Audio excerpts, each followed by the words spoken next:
We had a big meeting at the office where we were able to zoom through the entire 3D drawings of the house and go, all right, how's this going to work?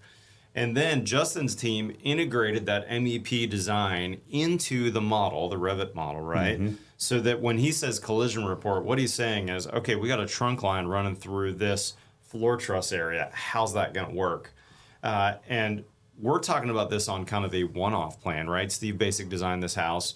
By the way, people can buy that plan and actually build that plan again, right? It's give us the website again. BLDRplan.com. BLDRplan.com. You can look up both my personal house and the Reisinger building there. But when you guys do a plan, Matthew, let's say for a large volume builder, are you doing a manual J for each specific house in like this division of Maryland and then another MEP for this same house that might get built in Nashville, Tennessee?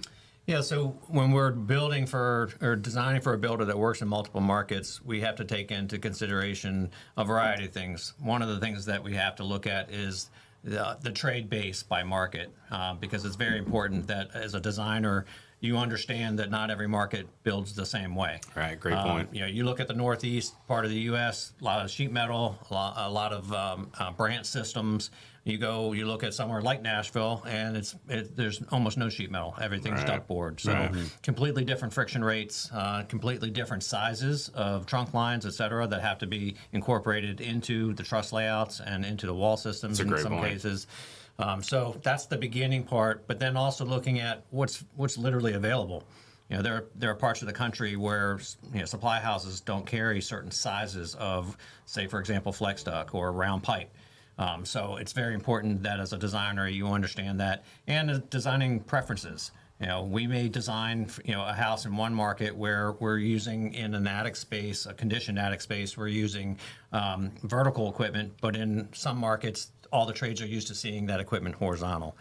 So those are some of the things that we look at outside of obviously the right sizing. Now, when we do a base set of designs, it's always worst case orientation.